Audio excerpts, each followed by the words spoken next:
Pu'uloa Petroglyph Field, Hawaii. Ancient astronaut theorist David Childress and Hawaiian resident and historian Dr. Michael Sala have arrived at Pu'uloa to continue their investigation of Hawaii's ancient secrets. At Pu'uloa, over 23,000 individual works of art stretch over several miles of rocky terrain. You know, Michael, our access to the petroglyphs here is quite limited because this is a very sacred area. But from these petroglyphs that I see, they're identical to what you see in Easter Island, throughout Polynesia, really. What we see here with the human figures, they're holding their arms and their postures, this is identical, really, to Rongo Rongo. Rongo Rongo? The mysterious ancient script that has been found on Easter Island, roughly 4,500 miles away? These petroglyphs are very unusual. They're humanoid figures, but each one is different.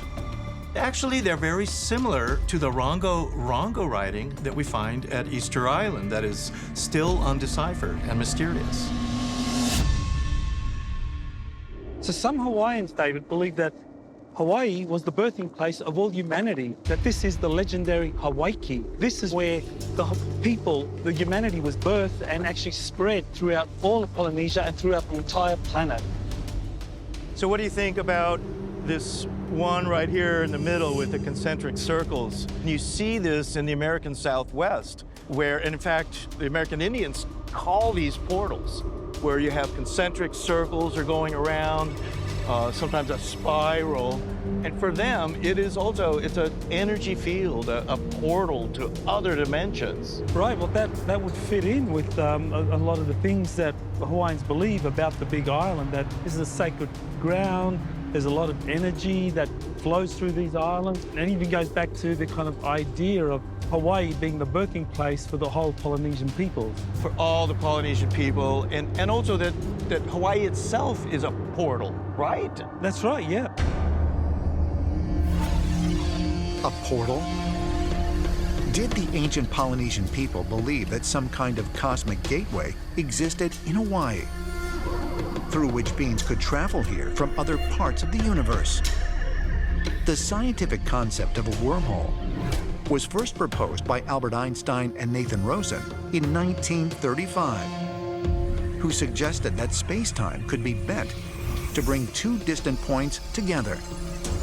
While it may sound far-fetched, some scientists suggest it is possible that such portals, or wormholes, may actually exist, and not only in deep space, but also right here on Earth. It became sort of accepted as actually being real, that there would be portals or wormholes in space.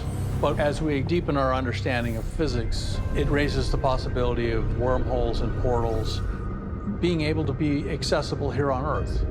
It appears possible, theoretically, to manipulate electromagnetic fields and change the structure of space-time, perhaps dramatically. Now, can this happen in a geophysical realm? Possibly. The Earth has a magnetic field, it has an electric field, and those vary from place to place. Would there be areas on Earth where perhaps might be prone to space-time instability, changes in topology, doors, portals opening and closing? It's very possible. According to geologists, the undersea magma source called the Hawaii hotspot continues to give birth to new volcanoes. And the volcanic rock produced by these volcanoes are rich in crystalline materials that are capable of producing electromagnetic fields by means of what scientists refer to as the piezoelectric effect. If you have a region with an electric field anomaly, and if you can create strong enough electromagnetic phenomenon, you can perhaps change the geometry of space-time, leading to portal-like phenomenon. Does the unique geography of Hawaii offer the perfect conditions for the shifting of electromagnetic energy? Conditions that could actually bend space and time, resulting in the creation of a time-space portal? According to many ancient astronaut theorists, the answer is a profound yes. Hawaii was the place where a lot of humanity and extraterrestrials were able to travel through to go to other places throughout the Pacific and the entire planet. And that's been happening for centuries, millennia, and it's even happening now. Giza, Egypt. In 1977, and then again in 1987, electronics engineer and inventor Joe Parr conducted experiments on the top of the Great Pyramid. Using equipment of his own design, Parr measured the pyramid's electrical, magnetic, and radioactive properties. Joe Parr, who was my very close friend and research colleague, discovered what I believe is the most incredible discovery about the Great Pyramid and pyramids in general. Joe believed that the pyramids had an energy field around them. All pyramids had it. The problem is the pyramid energy field was usually not strong enough. So he developed in his laboratory a method for generating this pyramid energy, so then he could actually do scientific studies on it. Over the last few decades, people have been experimenting with pyramids. What has come to the forefront of this is the fact that pyramids are an enigma. They really have powers which are very hard to explain. And so people like Joe Parr have been looking into this. When somebody goes to the top of the Great Pyramid and experiences this weird electromagnetic vibration, this is not just a coincidence, but this has to do with the fact that the Great Pyramid is causing this.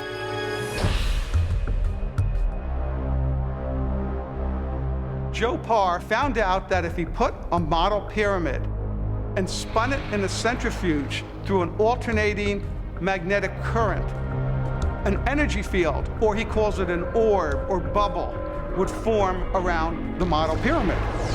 Joe found that this bubble or energy orb would block all known types of electromagnetic radiation, even gamma rays. Now, this was interesting. We don't know of any types of energy forces that could do this. This is the most incredible thing about Joe Parr's discovery. In later laboratory experiments, Parr claimed to have discovered yet another strange physical phenomenon. The model pyramid became weightless in the energy field and began to move in a specific direction. They calculated the direction of this energy field where the pyramid would shoot out from. And guess what? It aligns exactly where we would see the constellation Orion. So Joe speculated that it went into hyperspace. This is speculation, but it makes a lot of sense. In string theory and physics, it postulates the existence of 6 additional spatial dimensions. So how do we know the way this energy fields were set up? It allows this pyramid to go into another dimension and travel. Joe never proved this, but before he died, he believed that the pyramid acted as a time machine, if you could unlock its key. I believe that it's a gateway or a portal into multiple dimensions that would enable a transmission of people, objects, or consciousness from other dimensions into our dimension.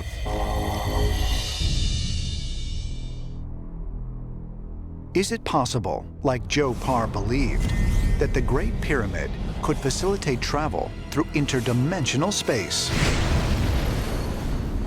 And if so, were there other pyramids with the same capabilities? Might the Earth's pyramids be connected, not simply by shape, but by purpose, perhaps as part of some otherworldly plan? The ancient people were all building these same pyramids because it was a way for them to tap in to the natural energy of the Earth. And you have to think that whoever is guiding such a precise network of pyramids must have been a very advanced culture, probably extraterrestrials. In all of this, I have one single question. Where are the blueprints? If all of this was so incredibly important, then wouldn't you think that we would have at least one record of some type of a blueprint? And the reality is, there is not a single piece. Why? Could it be because the blueprints have disappeared? All human beings understand numbers. All of us live in a physical universe where things come in different numbers. And so different cultures will highlight different numbers as particularly important, ritualize them, and make them culturally important. We see widespread use of the number 3 in European traditions, but also we see it in selected traditions around the world too. These number traditions can become very, very powerful and connect cultures together. The unique reverence for the number 3 dates back thousands of years and can still be found today in art, architecture, mythology, literature, science, and religion. But why? What is it about this number that has continued to hold such significance for mankind? If you think of our lives, we have a past, a present, and a future. Our story falls neatly into 3. Throughout folklore and mythology, we find the number 3. Something about 3 is trying to get our attention, trying to tell us something. The number 3 comes up many, many times in Judeo-Christian scriptures. Jonah is in the belly of the whale for 3 days. In Genesis, the waters are separated from the earth after 3 days. In the New Testament, Jesus in the tomb for 3 days. There's just a special significance there. The Giza Plateau, Egypt. 3 great pyramids line the desert just outside of Cairo. Constructed more than 4,000 years ago, this unique trio of monuments is arguably the most recognizable in all the world. The pyramids also employ the most magnificent use of triangles in architecture. You had in ancient Egypt what we might think of as a Masonic tradition.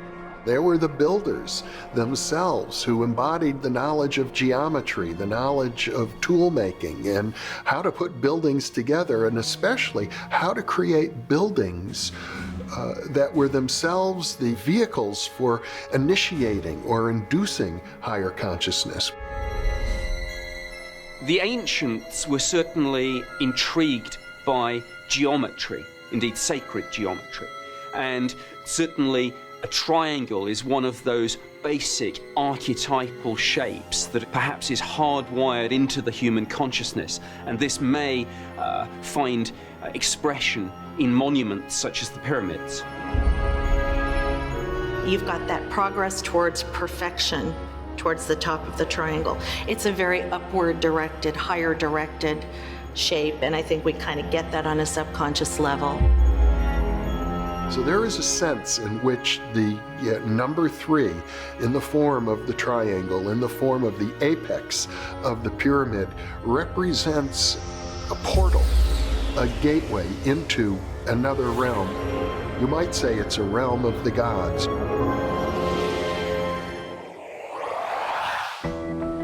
In June 2019, ancient astronaut theorists David Childress and Michael Salla arrive in Paoa. They are eager to get a personal tour of the sanctuary and to hear a first-hand account of its history, creation, and mission. Uncle Robert, he was the Prince of Peace, and he thought that, he called them our space brothers and sisters, he thought they could certainly come down and perhaps we should greet them with some aloha instead of with guns pointed at them like they might get someplace else in the world. So he was thinking that since the space visitors had originally come here to Hawaii, they would come back. Is that the idea? Yeah. Okay. You want to come out into the area we call the Surface Sanctuary? This is the sanctuary here, right? Inside here? Yeah. Right here on the lava fields, huh? Yeah. Why did he choose this spot as the center for the Star Visitors Sanctuary, right here? Well, the whole lava field creates a kind of new magnetic field out here, but this area was actually very special, and it could be a place for the star visitors to be welcomed and that they would be given sanctuary because the Hawaii Kingdom claims sovereignty to this whole land, and which would be the first time in our modern history that a sovereign entity has granted extraterrestrials the right to land in peace and harmony. To many Hawaiians, the Star Visitor Sanctuary serves as an homage to their otherworldly origins. But if a number of recent reports are true, could it already be receiving extraterrestrial visitors? So since you started this Star Visitor Sanctuary, has there been some unusual activities or incidents here, or things you've seen? The day we set this up, just before it got dark, several people were sitting out here, and up in the distance on the hill up here, they said they saw light orbs come out of the lava flow right there above the ridge, come across the sky and do a little bit of a hula, and then off into the distance shot off. And I mean, wow, probably 30 people were here seeing it, and the next day the lava started flowing again. So they felt this was a sign from the Star Visitors that they were glad the Star Visitor Sanctuary was here? Perhaps validation of what we're doing, perhaps coincidence. But I do believe that there's a portal hanging out in this particular area, opening to different places. And why not open here? Because we've opened a place to do it rather than someplace else. Well, this is a pretty amazing spot and quite fascinating. Thanks for bringing me here, Michael, and thank you, Gary, thank for you. all this. I'm glad to share. Could it be that the beings the native Hawaiians refer to as their star ancestors have come here to Earth by means of a space-time portal?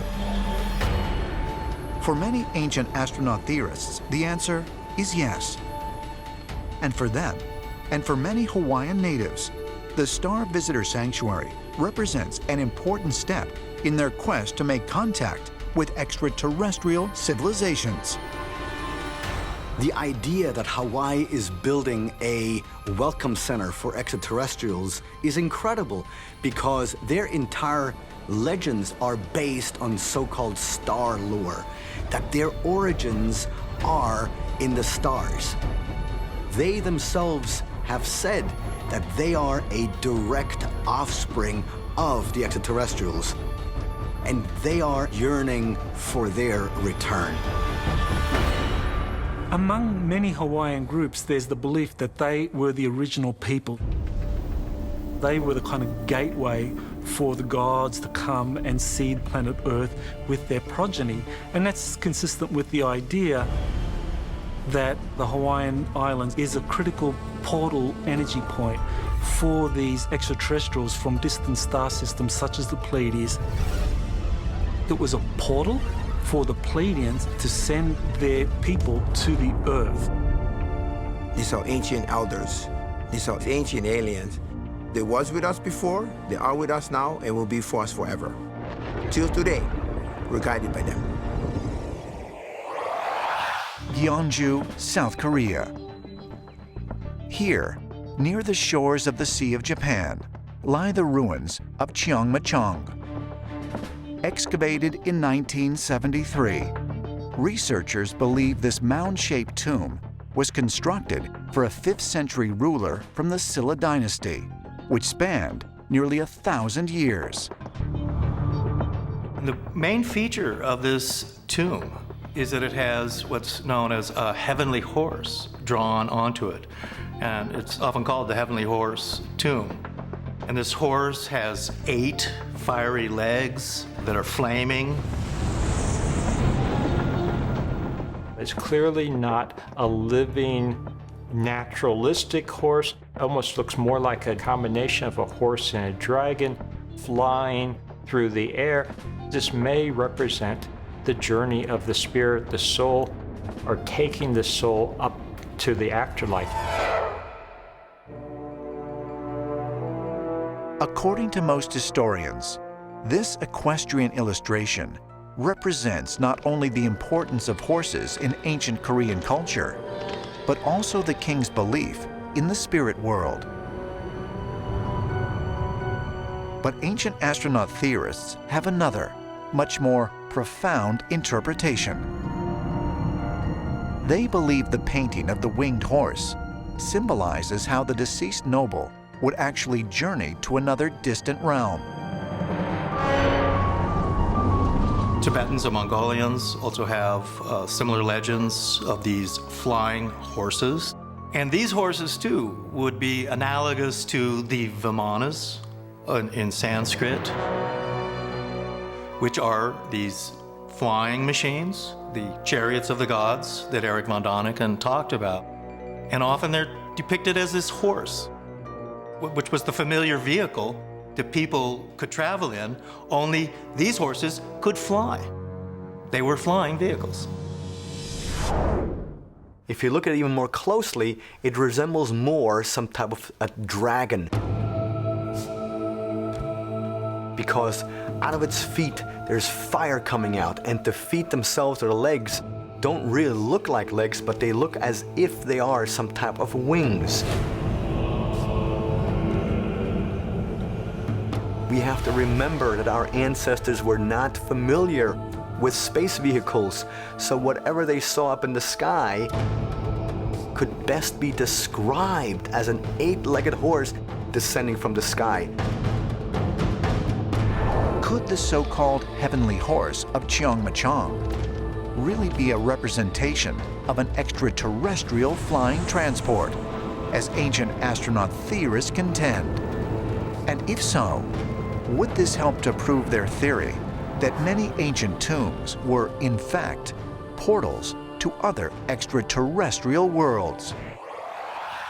On Scotland's Orkney Islands, ancient astronaut theorist Andrew Collins and author Graham Phillips are investigating stone circles that are believed to be even older than Stonehenge.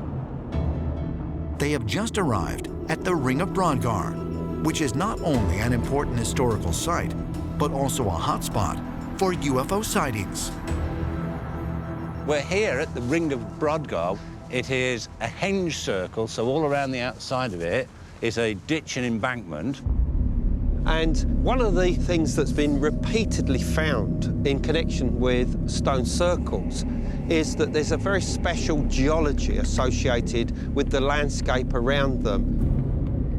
And all of these seem to be able to manifest mysterious lights, and they almost appear to act like windows onto another realm.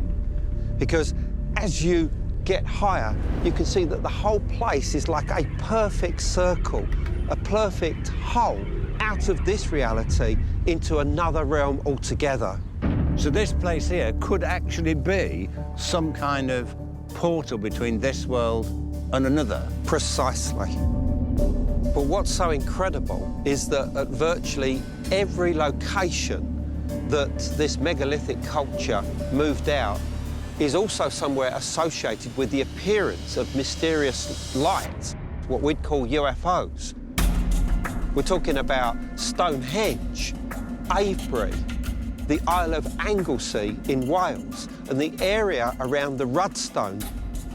All of these locations are what we would call portals, places where mysterious lights appear and then disappear.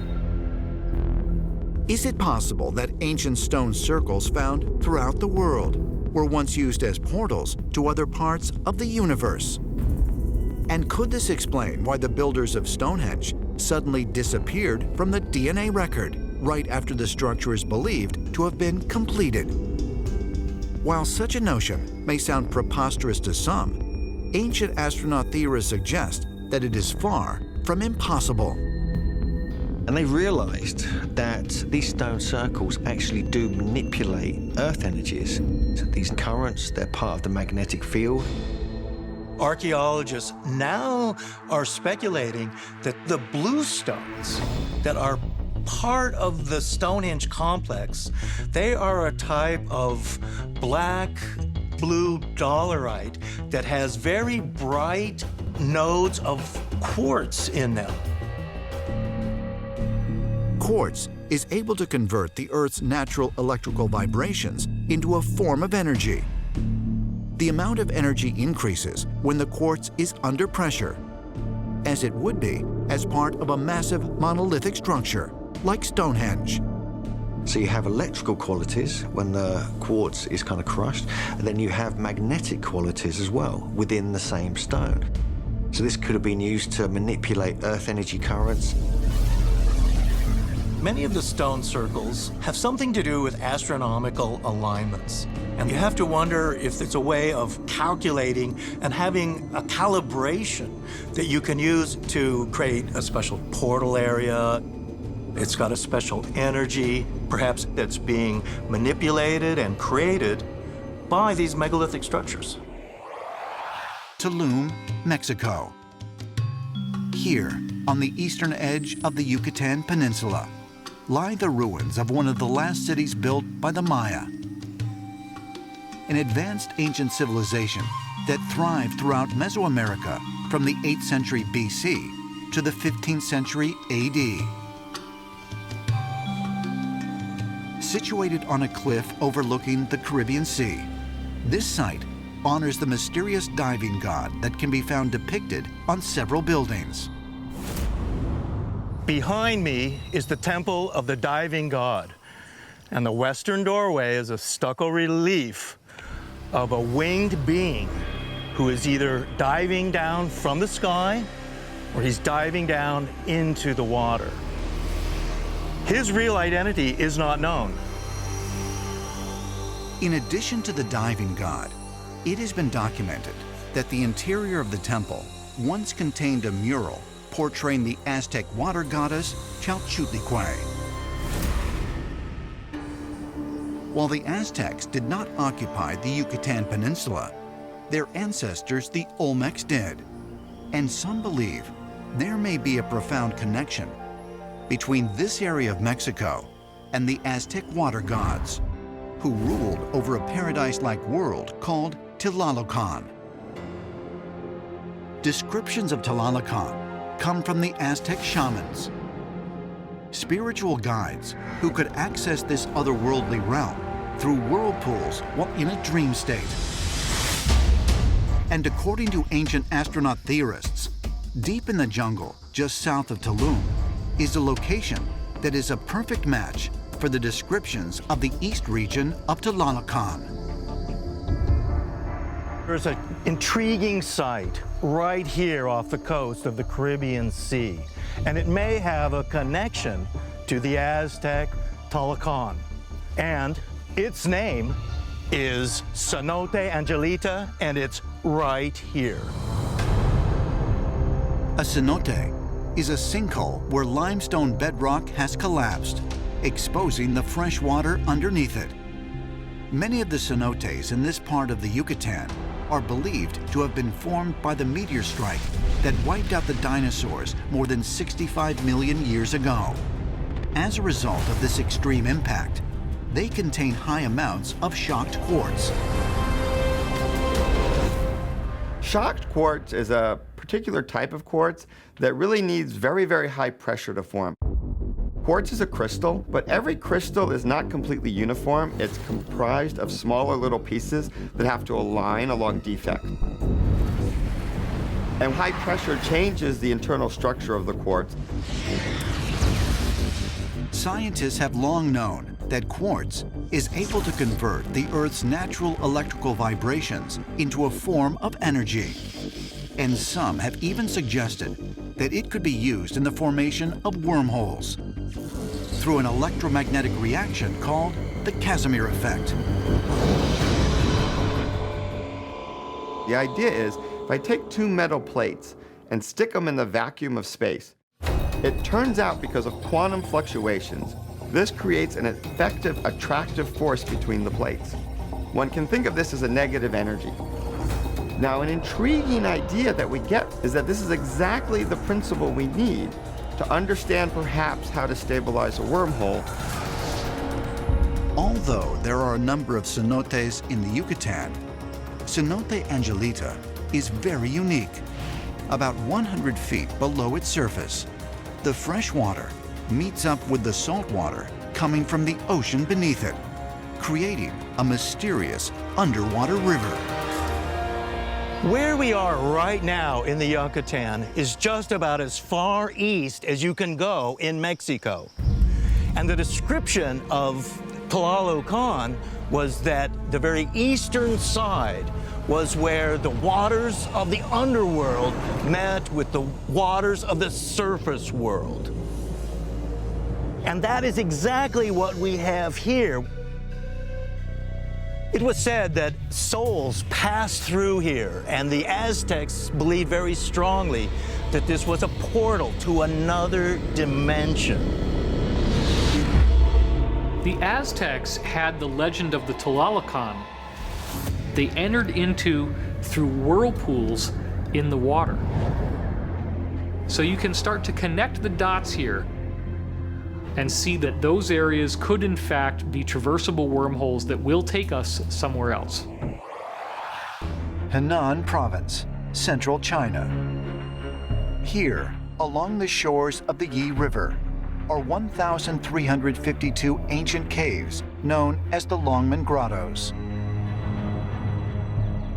Dating back to 493 AD, they contain the most spectacular collection of Buddhist cave art in the world. One of the largest of the over 100,000 stone statues at the site is of the Amitabha Buddha, or the Buddha of infinite light. He is flanked on either side by his two assistants, and collectively, they are known as the Three Saints of the West. For some reason, the sacred mysteries are often presented as threefold.